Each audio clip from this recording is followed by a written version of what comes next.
कई हफ्तों से आम आदमी पार्टी को काफी फटकार सुनने को मिल रही थी और उनके लीडर्स को किसी भी कोर्ट से राहत मिलने के कोई चांसेस नहीं दिख रहे थे। हालांकि एक उम्मीद की किरण बनते हुए सुप्रीम कोर्ट में जस्टिस बी.आर. गवई और के.वी. विश्वनाथन की बेंच ने आम आदमी पार्टी लीडर और farmer deputy CM Manish Sisodia को 17 महीने के बाद राहत देते हुए आजाद कर दिया है। जेल से निकलने के बाद ही सिसोदिया जिंदगी के मजे लेते दिखे हैं, जहाँ चाय की चुस्की एंजॉय करते हुए उन्होंने ट्वीट किया है कि आजादी का ये पहला दिन है। इस फैसले से जहाँ आम आदमी पार्टी को एक नई जान मिली है, वहीं एक केस ऐसा है जो उनकी जान के पीछे अभी भी पड़ा हुआ है। और हम बात कर रहे हैं दिल्ली कोचिंग डेथ केस की, जिसने खुद 3 यूपीएससी एस्पिरेंट्स की जान ले ली थी। इस केस में जहां हमने स्टेट गवर्नमेंट, एमसीडी और दिल्ली ऑफिशियल्स के द्वारा बहुत ही खराब काम देखा है, वहीं दिल्ली हाईकोर्ट में एक्टिंग चीफ जस्टिस मनमोहन और जस्टिस तुषार राव की बेंच काफी भड़क गई थी जब उन्होंने पाया कि दिल्ली पुलिस ने गवर्नमेंट अथॉरिटीज के खिलाफ एक्शन नहीं लेते हुए एक एसयूवी ड्राइवर को अरेस्ट किया है, जिसपे ये इल्जाम लगा था कि उन्होंने कोचिंग सेंटर के पास तेज स्पीड में ड्राइविंग की है, जिसकी वजह से बेसमेंट में पानी भर गया था। हालांकि इस मामले से जुड़े एक केस में अब अक्यूज ने कहा है कि इन डेथ्स के पीछे भगवान की गलती है। जी हाँ, आपने सही सुना। क्या है ये पूरा मामला और कोर्ट ने इन सबमिशंस को सुनते हुए क्या ऑर्डर पास किए हैं, आगे देखते हैं।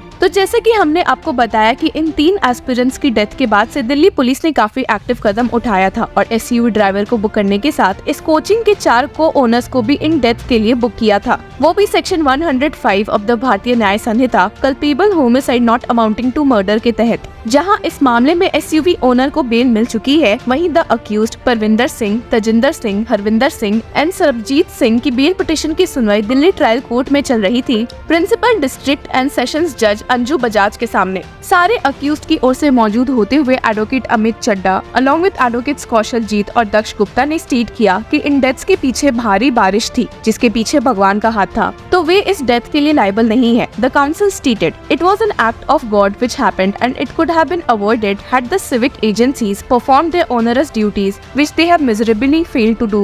जिसके साथ ही उन्होंने इस केस में दिल्ली सिविक अथॉरिटीज को भी फटकार लगाई है। इस सबमिशन में कोर्ट को ये भी बताया गया कि असल में बेसमेंट नहीं होकर वो प्लेस एक वेटिंग एरिया थी स्टूडेंट्स के लिए क्लासेस स्टार्ट होने के पहले। ये सुनकर तो सारे लोग चौंक गए और अक्यूज्ड की काउंसिल ने आगे स्टेट किया कि The basement was not a library but a waiting area where students could go and sit and self-study. The lease deed does not talk about the library but it said that it was to be used for coaching purpose. It is not the case of the investigation agency that a class was being run from that basement. और ये भी बताया गया कि इस incident के कुछ दिन पहले ही इस जगह की जांच हुई थी and that an authorized valid inspection took place by the fire department. When inspected, it was found by them that the basement was being used for storage purposes. The building was safe and fit to run an educational center.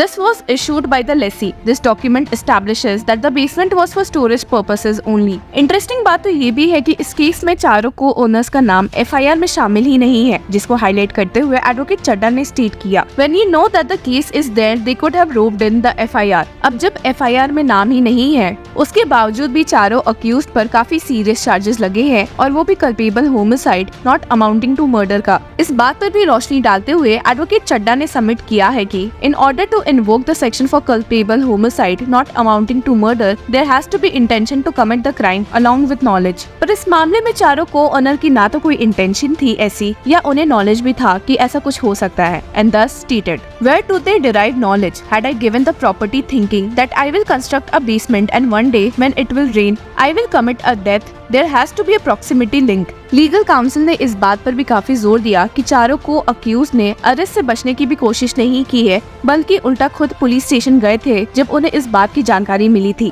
ये सब सुनने के बाद the जज listed the matter for August 12 when the defense counsel will continue his submissions। आपको याद दिला दे कि दिल्ली हाईकोर्ट बेंच ने अगस्त 2 को इस मामले की जांच की जिम्मेदारी सीबीआई को सौंपी थी, जिसके बाद the CBI registered an FIR on August 6। The CBI also filed a reply to the bail pleas. The defense counsel submitted that there was no drainage system in the basement. He also cited the example that during the rains, a lot of advocates who had offices in the basement faced problems. असल में जब से coaching centre में deaths की बात सामने आई है, तो दिल्ली पुलिस ने एक्शन लेते हुए इसके 4 ओनर्स और एक एसयूवी ड्राइवर मनोज कटोरिया को अरेस्ट किया था, जहां ओनर्स पर ये इल्जाम लगा है कि उन्होंने इलीगली ये बेसमेंट बनवाया था, वही मनोज कटोरिया पर इल्जाम था कि उसने अपनी एसयूवी कोचिंग के बाहर इतने स्पीड में चलाई थी कि बिल्डिंग में पानी घुस गया था। जब इस मामले में एसयूवी ओनर ने लोअर कोर्ट में बेल की मांग की थी तो दिल्ली पुलिस की ओर से मौजूद होते हुए additional public prosecutor Atul Shrivastava ने जुडिशियल मजिस्ट्रेट विनोद कुमार को बताया था कि I am sorry to use this term, but he is मस्तीखोर और मस्ती में इन्होंने ये सब कर दिया। In having fun, he caused the incident। और एविडेंसेस के बेसिस पर जुडिशियल मजिस्ट्रेट विनोद कुमार ने भी कटोरिया को बेल देने से मना कर दिया था। पर जब ये मामला दिल्ली हाईकोर्ट पहुंचा था तो बेंच काफी शॉक थी कि भला दिल्ली पुलिस ने इस मामले में गवर्नमेंट ऑफिशियल्स की जगह कैसे कैसे लोगों को अरेस्ट किया है और दिल्ली पुलिस को फटकारते हुए कहा, Where is the police who is investigating this matter? They are trying to get hold of any passerby or driver and saying this happened because you drove a car। अब जहां Delhi high court ने इस मामले में इतनी फटकार मारी है, वहीं आपको बता दें कि SUV driver Manoj Katoria has moved sessions court at this Hazari challenging the magistrate court's order denying him bail। उससे ज्यादा तो ट्विस्ट तब आया था जब दिल्ली पुलिस ने इस मामले में जहां पहले कहा था कि मनोज कटोरिया की ही सब गलती है, वहीं उन्होंने एडिशनल सेशंस जज राकेश कुमार को बताया कि वे इस मामले में कटोरिया के खिलाफ लगे हार्श चार्जेस को ड्रॉप कर रहे हैं। ये हार्श चार्जेस में culpable homicide not amounting to murder का चार्ज शामिल था और जब जज राकेश ने ये सुना तो उन्होंने कटोरिया को बेल दे दी थी और साथ ही 50,000 रुपीज का बेल बॉन्ड फर्निश करने का भी ऑर्डर दिया था। इस मामले में कटोरिया की वाइफ ने भी अपने हस्बैंड को सपोर्ट करते हुए स्टेट किया था कि There was no rash driving. The video is in front of everyone.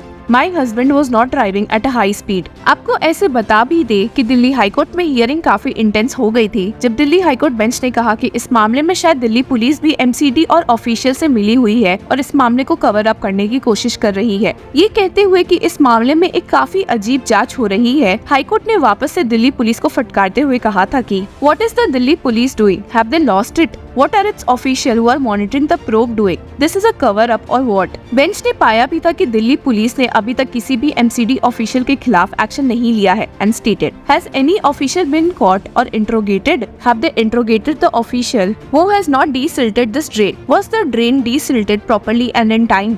और वहीं आपको बता दें कि दिल्ली हाईकोर्ट में एक पब्लिक इंटरेस्ट लिटिगेशन भी फाइल हुई है with seeks direction for reframing of guidelines for coaching institutes. इसके अलावा आम आदमी पार्टी ने भी कई मीटिंग और डिस्कशन किए हैं टू मेक श्योर कि ऐसा कुछ ना रिपीट हो। तो देखते हैं कि आने वाले दिनों में ये मामला कब तक सुधर सकता है। इसमें आपकी क्या राय है, हमारे साथ जरूर शेयर करें। Until then, keep supporting law चक्रा।